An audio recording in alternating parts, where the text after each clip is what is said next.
Bom dia, bom dia. Clube 408, Peugeot 408.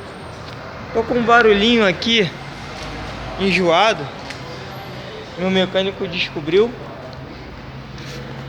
E fica um nheque-nheque aqui, ó.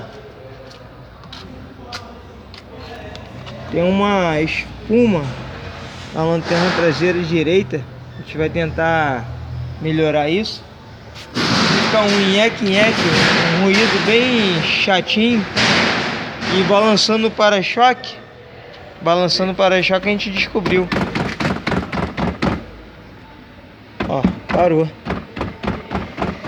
O problema tava aqui, lanterna direita traseira.